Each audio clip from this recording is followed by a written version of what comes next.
you so much. Welcome to the program, ladies and gentlemen. We come to you every night from New York City, where it takes 26 muscles to frown, but only 19 to say, give me your watch and wallet.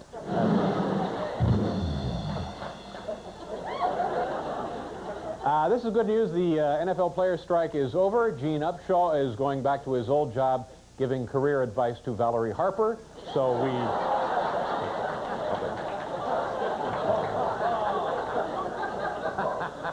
You know, it seems to me that the scab football season just flew by this year, didn't it? Now, listen to this. I have a little story. This is not so much a story. What would you call this, Paul? An amusing anecdote? It's an anecdote. Exactly. Yeah, it's an anecdote. I would call it anyway. Exactly. But it's true. It happens to be true. If it weren't true, would it be on the big white cards that Kevin is holding now? Certainly not. Absolutely. Kevin's changed his hair. Kevin brought in the lovely cake again today. He's really doing a lot of baking. Nice. He's baking now.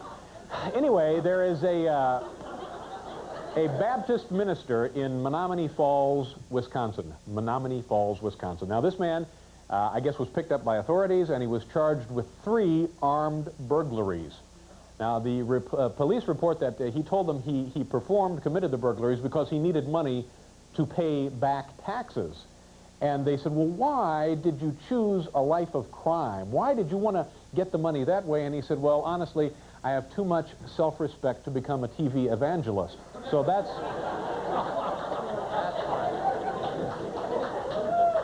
Paul, it turned out that wasn't a humorous anecdote. After all. No, it turned out it wasn't.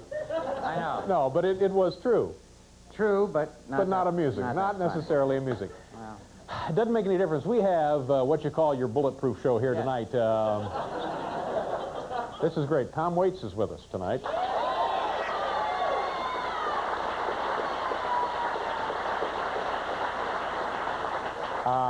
Father Guido Sarducci is here. And a woman from Buffalo, New York. Is that correct? Buffalo, New York. Her name is Mary Petty, and she is here to tell us the story of her traveling elf.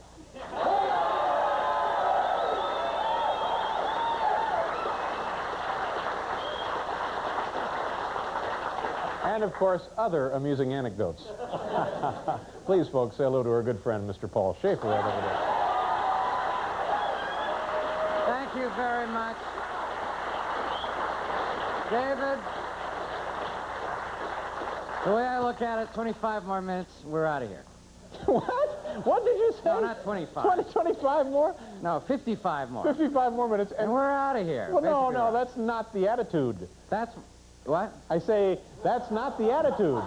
No, if we could, we'd stay here another hour and 55 minutes to entertain America. Oh, to entertain America. That's right. That's right. You know, we're going on vacation in another 55 minutes, but that doesn't matter to me. No, you'd stay If I had my way, I'd stay here another hour to entertain America. That's what I was going to say. Well put, Don Diego. Thank you. You're all What are you saying? I'm dressed as Zorro tonight? No, I didn't say it. Zorro never had shades like these. I have to quit saying nasty things about you because I actually am quite fond of you, and I don't want you to get upset in this I take all that stuff in stride. I can. Well, you're a bigger fool than I thought. But I can barely take it. Excuse me? Nothing. Tonight is viewer mail. Now, let's do this. We haven't done this in a couple of months.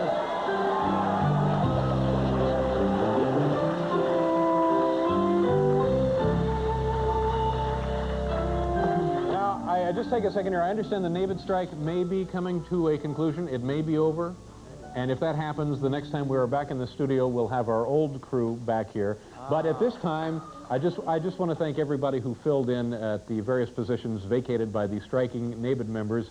And I certainly appreciate their kindness, their tolerance, and their patience in working under miserable circumstances. And I think they did a very nice job. But, of course, we'll be happy to have the regular crew back. But my thanks to everybody who put up with all of this nonsense the last month or two, however the thing lasted. Here's to the scabs, in other words. Is that what you're saying?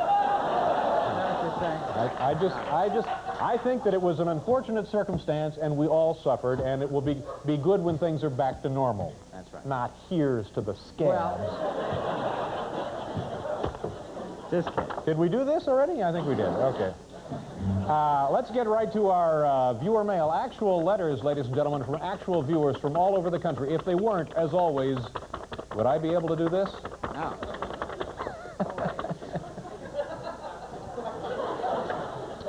Letter number 1. Dear Dave, if a fight broke out on the set of the Today Show between Willard Scott and Dr. Art Uleen, who do you think would win? Good letter. Yours in perplexity, Michael Wazanin, Omaha, Nebraska. Let's see, Michael. If Willard Scott and Dr. Art Uleen had a fight, who would win? Why, you, the home viewer, that's who.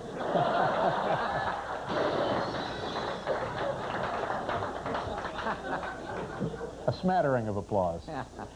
Letter number 2. Dear Dave, I thought your opening remark Friday, 9/25/87, about you stealing a can of shaving cream from a nearby Woolworth store set a very poor example, especially for the young people of your viewing audience. I would hope you will apologize publicly for this stupid remark and encourage people from making stupid mistakes like stealing a can of shaving cream. Respectfully, Tom Williams, St. Louis, Missouri. Well, Tom, I certainly think that you probably mean well here, but what I said was obviously only a joke. I hardly think it could influence anybody. You know, we're just trying to entertain people here, and it's really nothing to get upset about or to be overly concerned with, because when it...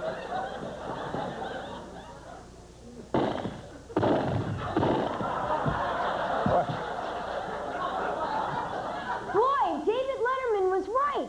Stealing is cool.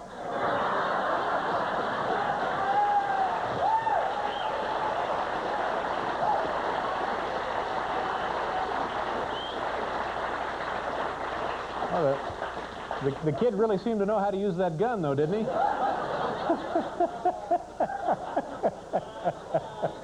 Oh, where the... Huh? 3? We're 3? 3? Letter number 3. Dear Dave, what's the scoop? Night after night you ax imaginary crew members, what were we doing next? The other night you asked, what are we doing next? And the next task you had was introducing Paul. Something you do every night. Are you feeling all right? Vic Monaco, Bethlehem, Pennsylvania. Huh. Gee, Vic, I'm not sure I understand what you're talking about. Hal? Well, what should we do next here? Just read the next line, Dave. The next line. Which one? You know, the one where you insult Vic Monaco. Oh, yeah. Well, Vic Monaco, at least my name doesn't sound like one of Anne Margaret's hairdressers.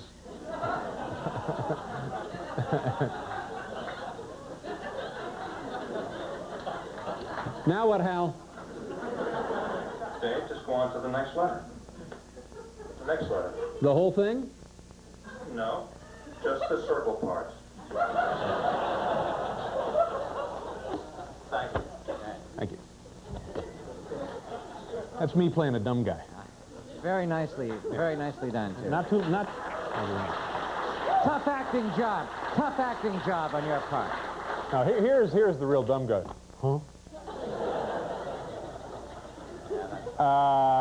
Dear Dave, if you ever want to kill someone, wear something in style on the show. I think most Americans would have a heart attack if they ever saw you dressed in anything that even remotely resembled fashion. Most Americans would have a heart attack if they ever saw me dressed in anything that even resembled fashion. Try it, Heather Mintz and Jonna Mickshaw in Pennsylvania. Well, ladies, I can certainly take a hint, and I tell you what, I'm gonna have our wardrobe man, Eric Anthony, come on out here, and we'll try to slip into something a little more fashionable. Eric, what do you have there that... Why don't you try on this Armani jacket? Now, that's an Armani jacket. An Armani jacket. Oh, and it's considered to be quite fashionable. Very. Terribly so. I'll slip Absolutely. that on. It's an Armani, Paul. Very nice. Despite what it says inside, it's an Armani. No, we'll buy it. We'll buy it. At last, the talk show host Letterman puts on a stylish jacket. Order the invasion immediately. With all of the heart attacks, the Americans will offer little resistance. By this time tomorrow, the Americans will be wearing a new fashion accessory, namely chains. Folks, this, of course, was only a dramatization, but I think it calls attention to some very real dangers. And at this point, let me repeat my pledge to you, the American home viewer. As long as I live, I will never have corrective dental surgery. And further, regardless of pressure, I will not get a decent haircut. And finally, I will always dress like a geek. Thank you.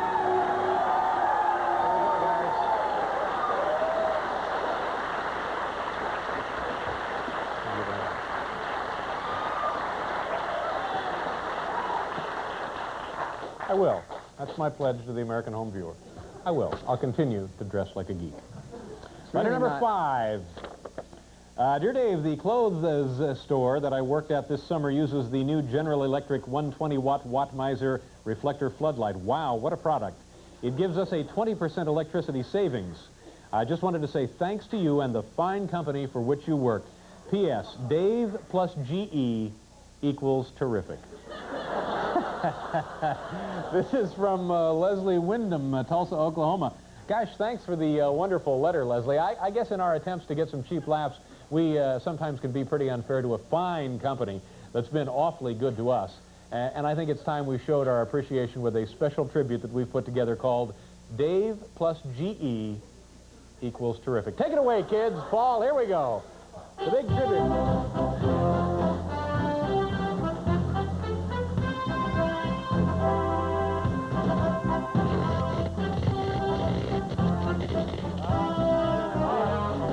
Hold it. Wait a minute. Excuse me. Excuse me, Biff? Biff is... Yeah. Biff, is that you? Yeah, it's me, Dave. What the hell happened to the lovely tribute, the GE plus Dave equals terrific? What happened there? Sorry, Dave. The lights blew again. Oh, no. Boy, those GE bulbs really suck. Sorry. Thanks, kids. That's too bad. All right, can we... Oh, we got a little light here. We'll continue with the show. That's it? You're in for an evening of fine comedy, ladies and gentlemen. Guido Sarducci is here, Tom Waits, and, of course, Mary Petty and her traveling elf. So...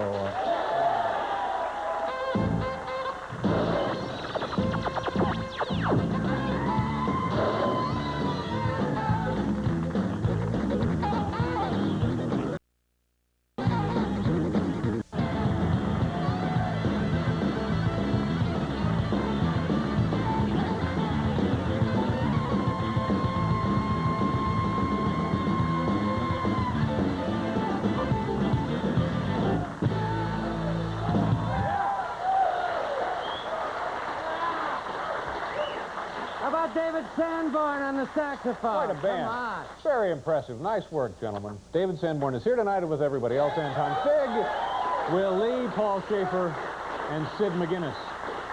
Sid, by the way, will be running in the New York City Marathon. Yeah. Is that right? Next week, is it? Good luck. 2 weeks? All right, good luck. Training every day. Have you run in one before? Okay. We ready? Our first guest tonight is the assistant editor of the Vatican Inquirer, which now is branching into the airwaves with a Cinemax special called the Vatican Inquirer, The Pope Tour. Folks, please welcome Father Guido Sarducci.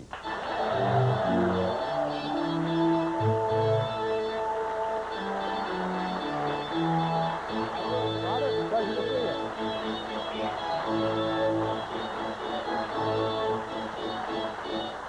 Good to have you here. Thank you very much. Hey, Paul. How you doing? Good to see you. Hey, good to see you. I enjoy Dave. having you on the show. I'm quite fond of you. Well, thank you. Thank you. Thank you very much. I noticed you have a little case there. You know, you didn't mention that I'm with the Vatican Zoo now. I didn't realize that. The Vatican Zoo. I'm doing some promotion for them. You know, the Vatican Zoo has been closed for 34 years, and we're just opening up now to the public. Oh, and that's good. Wanted to announce to the American people, if they're coming to Rome, come to the Vatican, go to the zoo. It was a great zoo. It was closed in 1953. There was a scandal, big trouble. This fellow, Archbishop of Fong is his name. Fong? Fong, and the big attraction for the zoo was this... Fong, right. Fong, that's his name. Yeah. There was a gorilla named Bruno, right, who was the main attraction of the Vatican Zoo. Darn if Fong was, I don't know what he was thinking of. He put his arm through the thing. Bruno pulled his arm, you know, and he got really injured pretty badly. He opened the cage. Bruno's loose in Rome. The kids in Rome afraid to go out of their homes. It was a terrible... The Vatican Zoo closed down, went underground, and they took it to the catacombs, is what happened. And was just, you know, they made it just for the clergy. Animals stop, you know, most large animals don't like to breed in captivity anyway, especially if they're at the Vatican. You know what I mean? It's, you know, you're in the catacombs of St. Peter's. You know, it's kind of like having your parents in the room or something. You know what I mean? It's like, you know, you could understand. No, I can see that perfectly. Sure. So.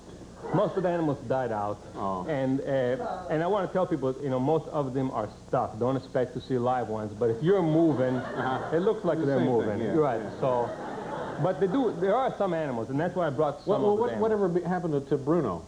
Is he Bruno still around? it was very interesting. Bruno they saw him around the Trevi Fountain. They reported this sighting of a Bruno. Eventually, he was in the mountains near Rome. And it was interesting that every day the zookeeper used to give him a cappuccino when he was in the zoo. They would put it outside his cage, you know, and he would, you know, like chug-a-lug it down, you know, every morning. So when he was loose in Rome, in the mountains around Rome, they put a cappuccino out there, and they noticed they didn't know where, they followed the tracks. He would come to get to the cappuccino. And they made a net after a long time. It's like you know what is it, chumming? Chumming. Yeah, chumming, right. You cut up bait and looking for It's kind of like illegal hunting. You know, it's a terrible way to do it. They feed like pigs or like that, and they become friendly, then they club them over the head. Right. So this was kind of like a chumming for a gorilla. You know, they put the cappuccino every day. Finally, he came, they dropped a net on him, and they caught him, and they sold him to the Dusseldorf Zoo. I don't know, you know, if he's still there or what. It's a long time ago. He's probably dead by now, but that's what happened to him. Well, that's an interesting story, but the important thing is that the zoo is open. It's open to the public. Thriving, flourishing. We're going to show some of the zoo animals. Actually have animals from the zoo. I do have some. I brought all the way from Italy. I appreciate you paying their way and everything. It was kind of expensive. Well, we wanted to have you on. Right, well, thanks. This is one of the protective gloves, I guess? Right. Yeah. Here it comes. Okay, come on, take it easy now. This is, take it easy, it's okay. Tutto va bene. State calme, state calme. Now what, that is in English, a chicken, in Italian, polo, as you probably know from your menus, right? Polo. It's a wonderful animal. You could fix it a dozen different ways. My favorite, well, not my favorite, polo arrosto. You know what is it? It's roast chicken, sure. Also, people know chicken cacciatore.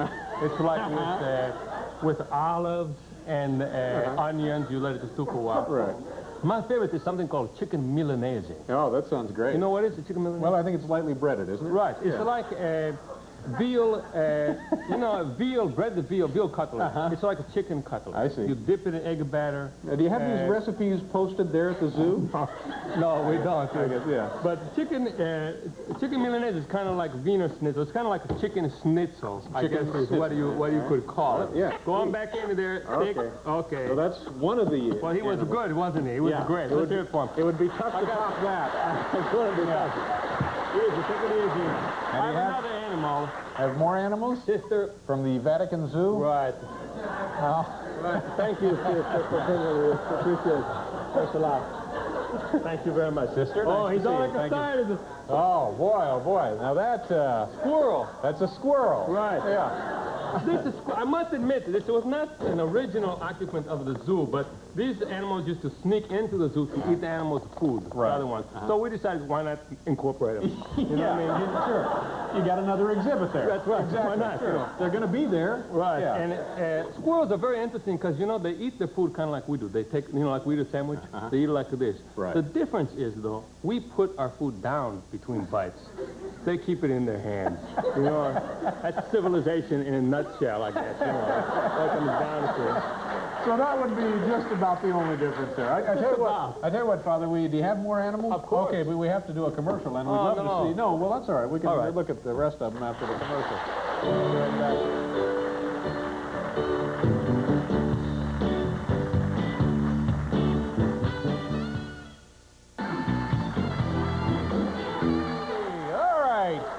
What else do we have here, Father? This is a skunk, huh?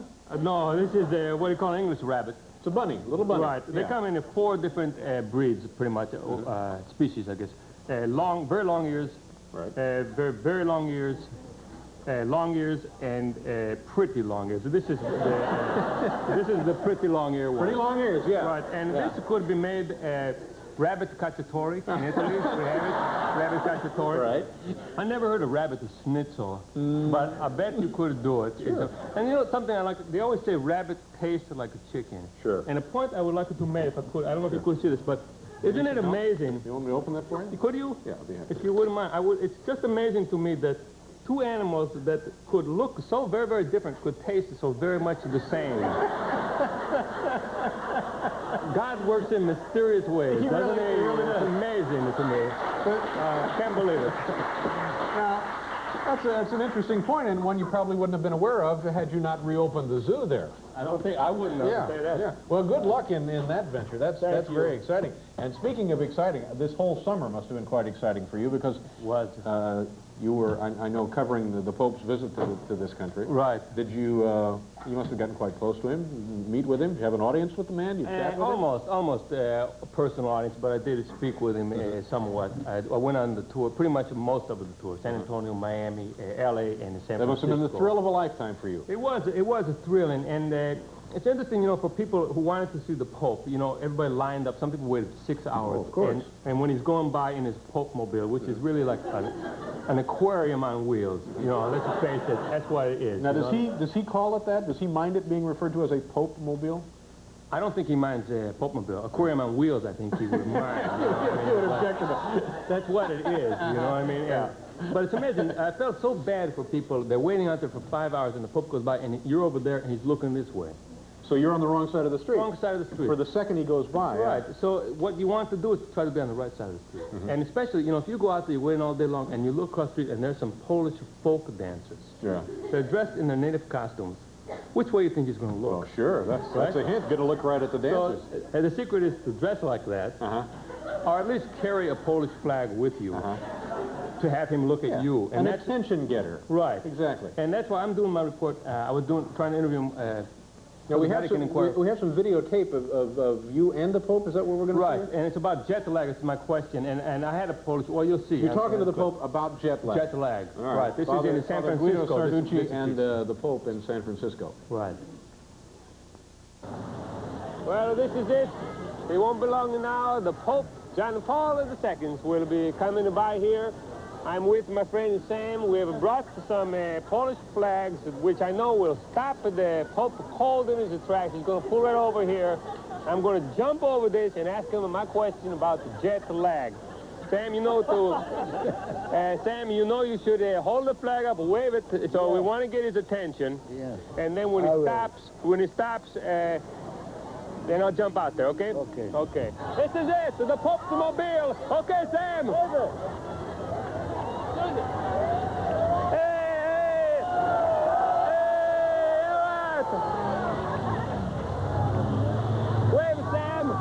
Wave, Sam, and this is it. Look at all of these cops. Here it comes, the Pope. Wave it, Sam, put it up in the air. Hey, you hold it. Jet lag, jet lag, jet lag. A jet lag. Look, he didn't stop. He didn't stop. Gee, he really, he blows right by, doesn't he? Wow. He was going at 40 miles an hour. You're busier than ever. You got the zoo reopening and your Cinemax special, the Vatican Inquirer, the Pope on Tour. When does that begin? That begins, I think, Sunday night. Father, always a pleasure. Hey, thank you. Thank you for being here. Much. Thank you, Dan. Father Guido Sarducci, and we'll be right back. I had no idea.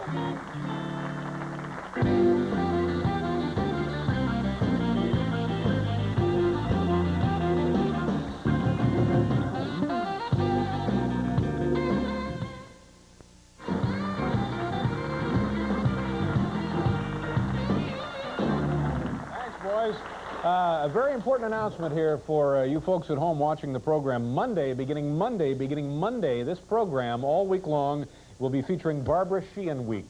Yes. That's right, Barbara Sheehan Week. Barbara is one of our lovely production assistants, and she'll be featured every night on the show. Now, that's Monday, so jot this down on your forehead. Monday night, Barbara Sheehan Week.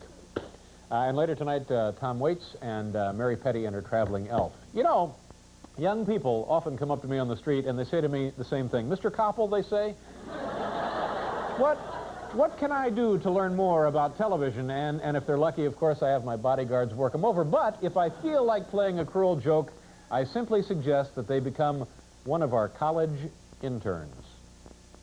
Hi, we thought it'd be fun for you to go along with us tonight on our college intern orientation tour of the offices here at the show. These are our college interns. This is our current batch, and they move for the semester to New York City, the most expensive city in the world, and they work 18, 20 hours a day here at the show, absolutely free.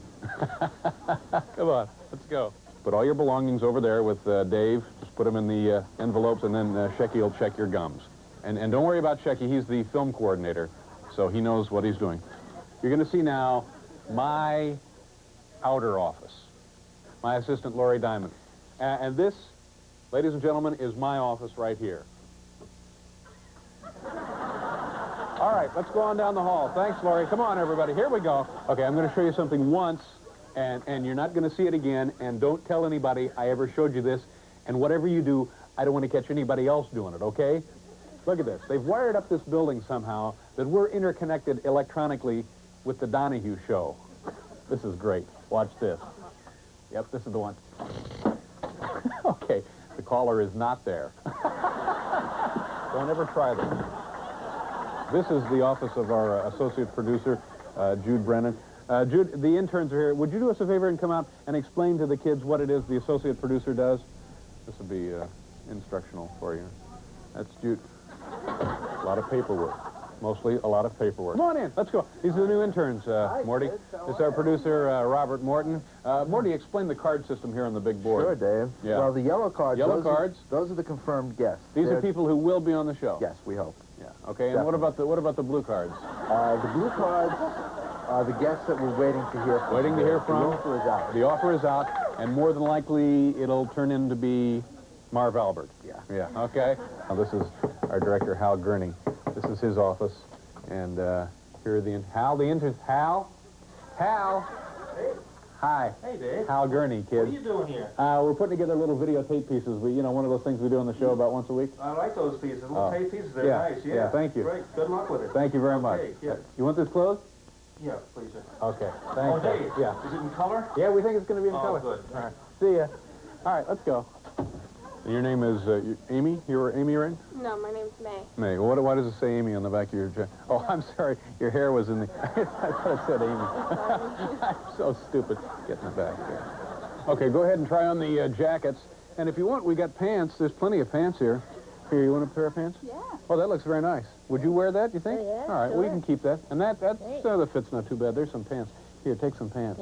Keep that stuff. Grab a handful of ties on the way out. There you go. Okay. Come on, let's go. We've got plenty of things to do. Yeah, sure. Thanks, Dave. I hope you enjoy them. Okay. All right. Wait a minute. I'll be right there. Okay. You know what I think we're going to do now is we'll go up to the top of the RCA building, and I'll show you the wonderfully elegant RCA roof garden. It was built up there in the 30s originally. Excuse me. I'm sorry. This is my private elevator. Why don't you guys just go ahead and take the stairs? Okay? We'll see you right up there. Bye-bye.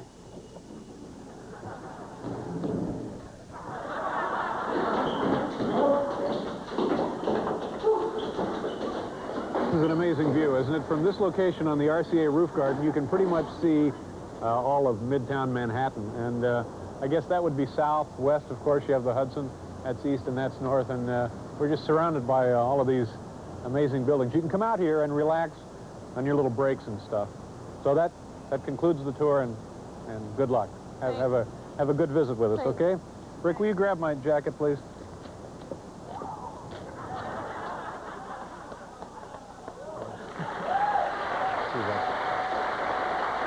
See that coming too far away. We'll be back with Tom Waits, folks.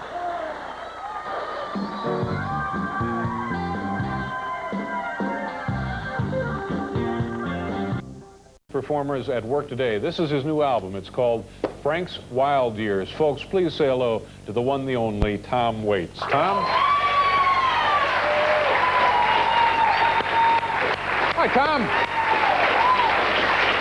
Good to see you. How you doing? Have a seat.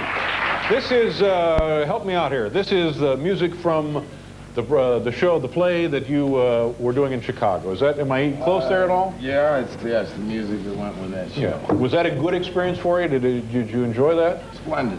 Yeah. Splendid show, and worked with good people, and had a good time with it. Yeah. And also you just finished a film with Jack Nicholson and Meryl Streep. I did, yeah. Ironweed. Ironweed. Yeah. What was that like?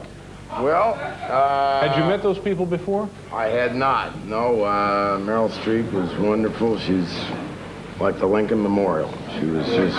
Now, what does that mean exactly? She was just, devastating. She was really did wonderful work, and...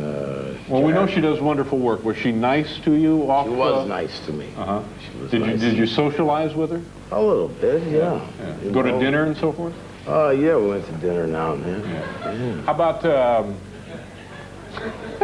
How about Jack? Was he fun to work with? Jack's a killer. Yeah. He knows about everything from beauty parlors to train yards, everything in between. So all in all, it was. And do you think the movie will turn out well? Well, you never know. You wait. It's like anything in the kitchen. You put it in the oven. Right. You wait. And don't take it out too early. That's right. Everyone has the best intentions when you begin, and you hope for the best. Yeah, I hope so. Hector Babenko was the director, and it was real pleasant. He directed Kiss of the Spider Woman? He did, yeah. Brazilian, I believe, isn't he? He is, from South America. Let's talk about your voice. Do you ever have problems with your throat? Do you go to a throat doctor? Do you have a... Well, I'm glad you asked me that, because I did go to a throat doctor for the very first time here in New York. And I told him I want to get it lower. And you wanted to lower your voice? I don't care how much it costs. Bring it down. It's embarrassing. Actually, it's Frank Sinatra's throat doctor, so I felt safe. I was in good hands. I would think so. Sure. So I'm on steroids. If I seem a little, edgy, Now you're not on steroids. Now don't be joking like that. No, but it was. He's a good doctor. What kind of hints does he give for throat care to you? He said, you can't go on singing like that. He said, you're gonna wind up like Frank Sinatra. I said, you mean rich and powerful? That's kind of the point, isn't it? Yeah. No, he said he could sing like Tony Bennett if he listened to me. Yeah. Speaking of singing, what are we going to hear tonight here? Let's see. We've got something worked up here for you. This is called More Than Rain. More Than Rain. Kind of a tragic little number. And here it goes. Are we going to roll right into I think we're ready to do it. If you're ready, we're ready. Oh, I thought we were going to... Are we ready? Tom Waits, More Than Rain.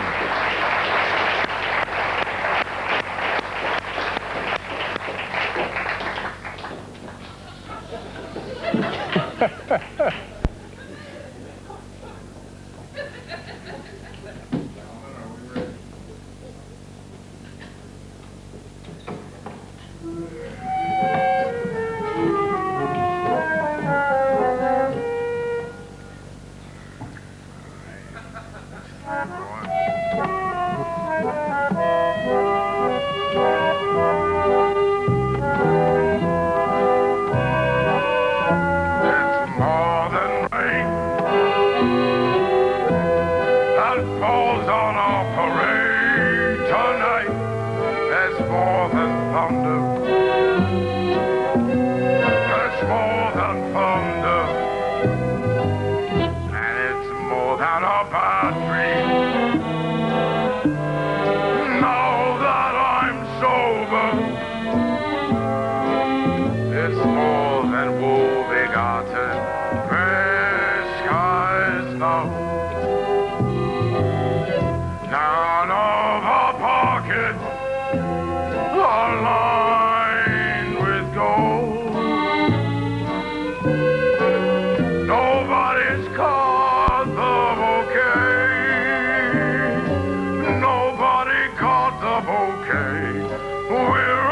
the darkest stretch of the road.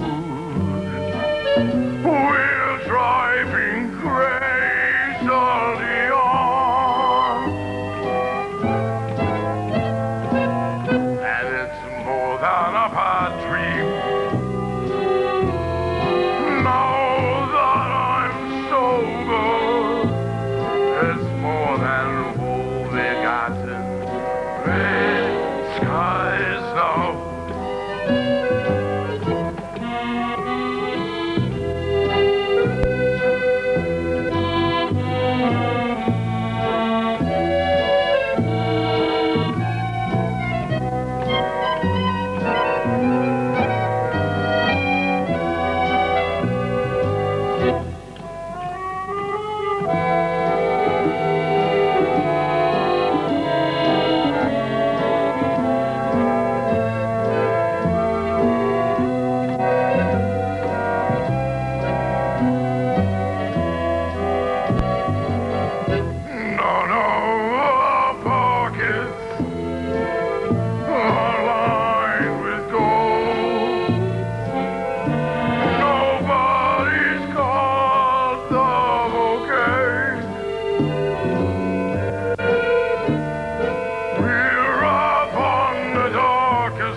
More than goodbye, I have to say to you, it's more than woe-begotten red skies now. And it's more than goodbye, I have to say to you, it's more than woe-begotten red skies now.